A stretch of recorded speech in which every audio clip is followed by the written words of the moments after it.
Ya, sementara itu ruang sidang kacau balau usai Majelis Hakim Pengadilan Negeri Jakarta Selatan menjatuhi vonis terhadap Richard Eliezer. Bahkan sorak-sorai pengunjung yang melakukan selebrasi membuat petugas kewalahan. Menjatuhkan pidana terhadap terdakwa Richard Eliezer Budiang Lumiu dengan pidana penjara selama 1 tahun dan 6 bulan. Menetapkan penangkapan dan lamanya masa penahanan yang telah dijalani terdakwa dikurangkan sepeluruhnya dari pidana yang dijatuhkan. Menetapkan terdakwa tetap berada dalam tahanan. Suasana ruang sidang mendadak ricuh setelah majelis hakim membacakan vonis 1 tahun 6 bulan penjara bagi Richard Eliezer Rabu siang di Pengadilan Negeri Jakarta Selatan. Pengunjung berteriak kegirangan dan memaksa masuk menghampiri kursi terdakwa.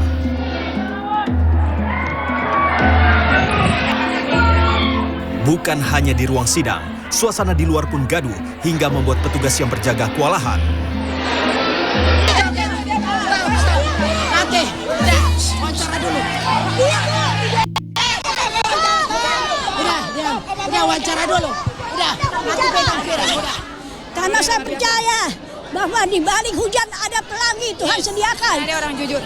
Karena dia seorang justice kolaborator. Kejujuran ada. Dan saya juga mengucapkan terima kasih kepada tim media. Siapapun tim media yang siang malam bekerja untuk meliput persidangan Richard Eliezer. Saya mengucapkan terima kasih atas jeripaya kalian. Karena dengan kalian semua rakyat Indonesia bisa melihat, menonton, bahkan bisa berpendapat. Para pengunjung dengan berbagai usia, agama, serta suku tersebut bersorak-sorai dan melakukan selebrasi. Bahkan, sampai ada yang membawa alat masak. Ini adalah suasana selebrasi dari para pendukung Richard Eliezer setelah majelis hakim memberikan vonisnya kepada Richard Eliezer tanpa dikomando. Para pendukung dari Richard Eliezer terlihat melakukan selebrasi di sekitar Pengadilan Negeri Jakarta Selatan. Vonis hakim ini jauh lebih ringan daripada tuntutan jaksa yang menginginkan Eliezer dihukum 12 tahun penjara. Meski demikian, ada satu hal yang memberatkan hakim dalam menjatuhkan vonis bagi Eliezer. Hakim menilai Eliezer memiliki hubungan yang akrab dengan Yosua sebagai sesama ajudan Verdi Sambo. Namun, hubungan personal itu tidak digubris dan tetap menuruti kehendak Sambo untuk menembak Yosua Huta Barat.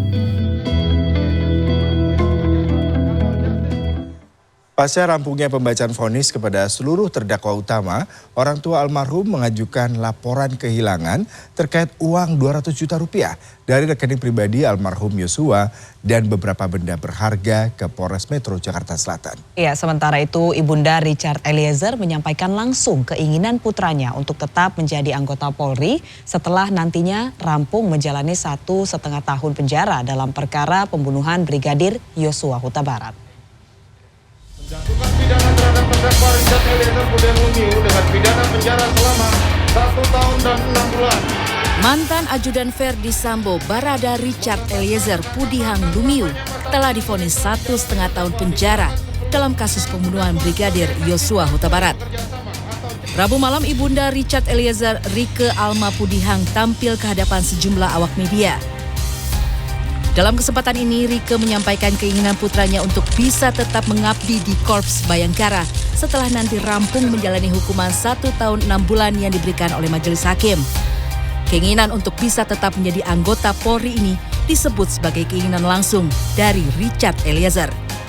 Richard ini kan dia menjadi seorang anggota Brimob itu bukan main luar biasa. Dengan perjuangan yang sangat luar biasa sehingga dia menjadi seorang anggota Brimob.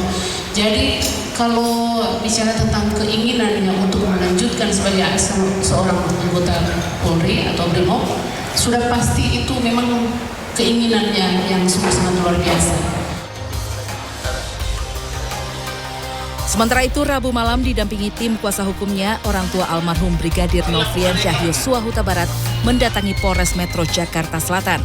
Mereka datang untuk membuat laporan polisi terkait kehilangan uang 200 juta rupiah dari rekening pribadi almarhum dan beberapa benda berharga lainnya yang hingga berakhirnya sidang belum juga diterima ahli waris. Jadi kami ahli warisnya yang seharusnya milik anak itu harus dikembalikan kepada ahli warisnya karena anak itu setelah meninggalkan orang tuanya, dibunuh secara sadis dan keji. Jadi yang berhak mendapatkan itu adalah saya sebagai ibunda almarhum dan semua saudara dan ayahnya. Kami membuat laporan polisi terkait dengan dugaan tindak pidana pencurian atau pencurian dengan kekerasan dan atau tindak pidana pencucian uang. Sebagaimana terungkap dalam fakta persidangan, pelakunya adalah yang mengaku Ricky Rijal, baik itu atas inisiatif sendiri maupun atas perintah daripada Nenek Putri Chandrawati. Seperti diketahui, uang dan barang-barang berharga milik almarhum Yosua hilang pasca kejadian penembakan di kediaman mantan Kadif Propam Polri di Duren 3 Pancoran, Jakarta Selatan, 8 Juli 2022. Tim Liputan CNN Indonesia.